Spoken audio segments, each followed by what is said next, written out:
He separates. He's to the 20, to the 10, to the 5. Touchdown, Florida State. Warwick got up third down. Winky looking Winky. Wants to throw the knockout punch to Warwick. Warwick open. Touchdown. He did touchdown. He did catch it. Touchdown, Florida State. Oh, Peter Warwick, how'd you do that? Kermit Whitfield to the left side. A hole to the 30. Kermit Whitfield to the 30, to the 20, 15, 10, 5. Touchdown, Evansville. Kermit Whitfield, a 100-yard touchdown. Here's the snap. Winston rolling right. Throws the pass on the other. It's caught. It's caught. It's caught. For the end zone battle. Coleman. Touchdown. We're doing it for everybody. We're doing it big all over the country, all over the world. And I'm proud. I'm proud to say I'm a Florida State Seminole.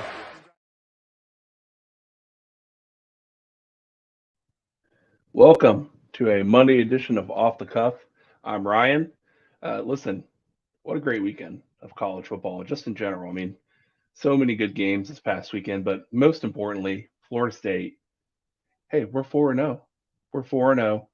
Who would have thought, right? I mean, Vince and I talked about it on the Garden Old show at the beginning of the year when we made our predictions that both of us, Vince had us beating LSU and winning at Clemson, and I had us winning at LSU. I mean, losing at LSU and winning at Clemson. So both of us had a loss predicted at this point. That's not the case, my friends. We're at 4-0. Might have not ended up how you imagined it. If you were sitting down thinking about the upcoming games after the LSU game, thinking, man, if we went 4-0, what would that look like? It probably wouldn't have looked like the SMU, Southern Miss, and then going to play Clemson.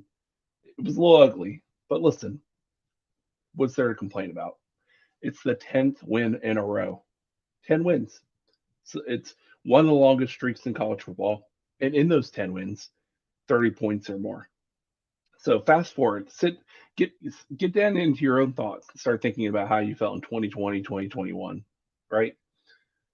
You would have killed to be scoring 30 points a game and be 4-0 in a season with wins over LSU and Clemson. And if you go back to last year, we have wins against LSU, Clemson, Oklahoma, Florida, Miami. I mean, these are good wins against rivals, against big teams in big conferences. So 10 in a row, 4-0 this year, looking like a positive year. And listen, Virginia Tech in 2 weeks, it's going to be hopefully a more lopsided game. We want that. I think all of us as a fan base right now, we want that one game where they come out from quarter one to quarter four, where they just lay it on the team for all 4 quarters, right? We all are waiting for that. But in reality, I want all of us to look around the college football landscape as a whole. How many teams are you watching out there? Good teams, top 10 teams, are going out there and just blowing out teams that every single time that they're supposed to win against. It's not happening, especially this year. I mean, we're having some odd results, some tight games that you would not have expected. I mean, who would have thought USC would struggle against Arizona State? I didn't. Who would have thought that Ohio State would pull out a win the way they had to pull out that win against Notre Dame? So it's no different for Florida State. I think as fans, we get locked in this mentality of Florida State somehow the outlier, right? We should be just blowing out everyone because we have all this talent. When in reality, it's college football, man. These bunch of 18 to 20-year-old kids, they're out there. They have emotions. They have ups and downs. And we have to be prepared mentally for that. We talk about it all the time on the Garden Old shows. It's a lot different to imagine 4-0 just on paper and how you'll feel. And then when it actually happens and what the games look like, or even if you lost, what the game looks like.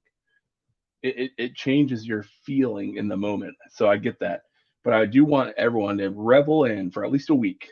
We can reset and start talking about problems next week going into the Virginia Tech game.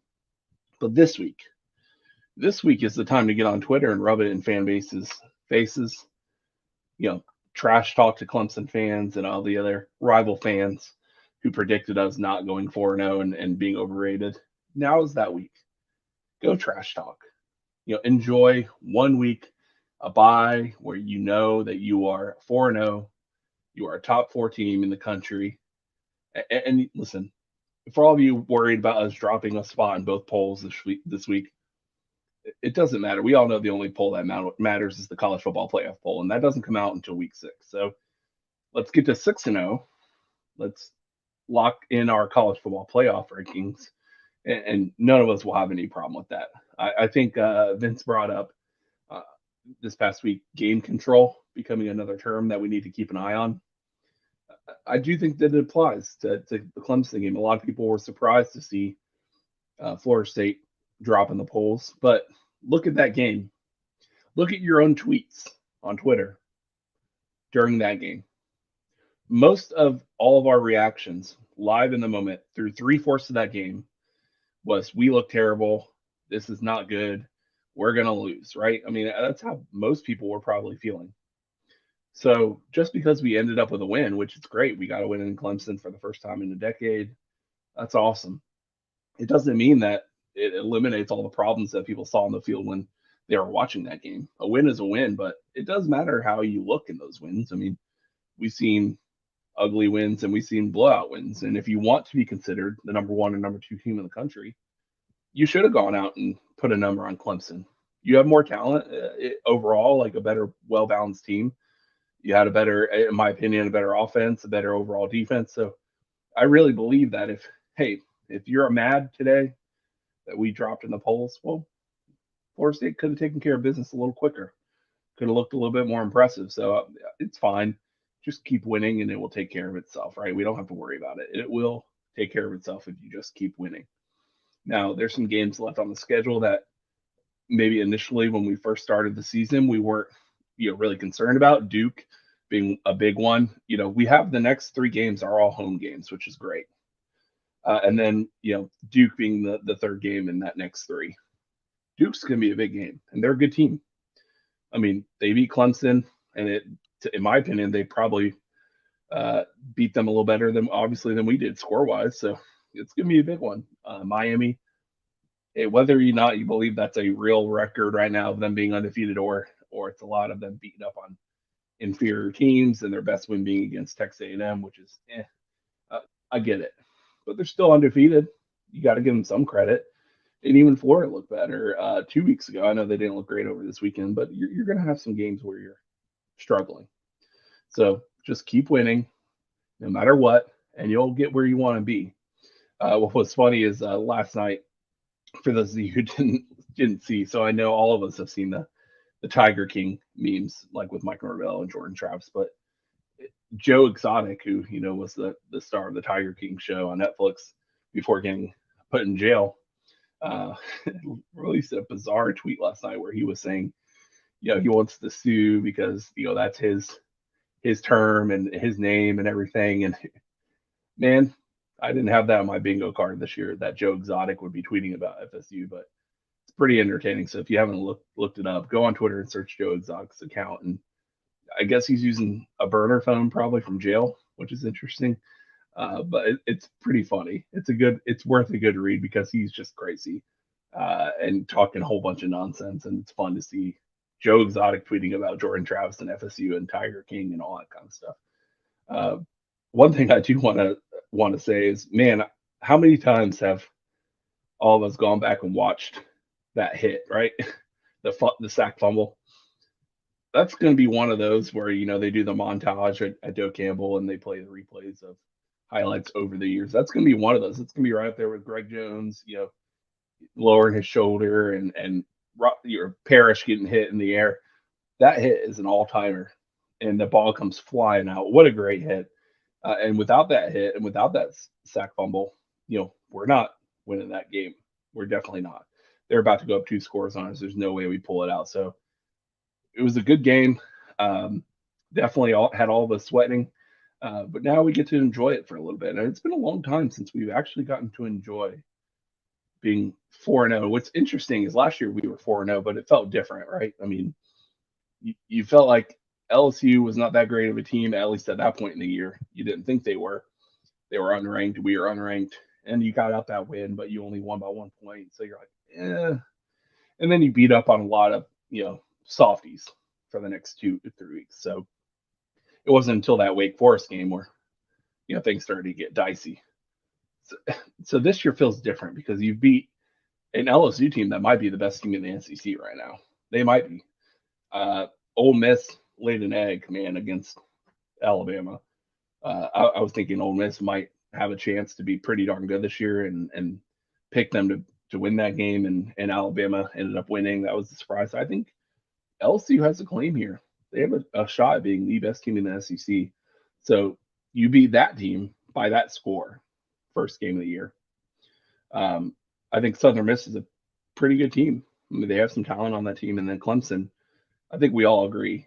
Clay Cubb, their quarterback, man, Klubnik, played much better than I thought he would, and he did it with pressure. I mean, how many plays did we almost get to the quarterback where we hit him right when he threw, but he still completed the ball? So I give us credit for bringing the blitz. I mean, we brought a lot of different exotic blitzes at him, and then the one that mattered the most finally got home, and the rest is history. But also for those of you who haven't seen this on social media, go look at Mike Norvell's post-game interview on the field right after the game. There's a guy that's a Clemson guy that stands right behind Mike, just shaking his head the entire time. And apparently that guy is always behind every coach on the field interview, every loss that Clemson has had. So it's like his thing, his shtick. But it's definitely fun to watch. And then, the video image for this episode of Off the Cuff with the girl, the shock face.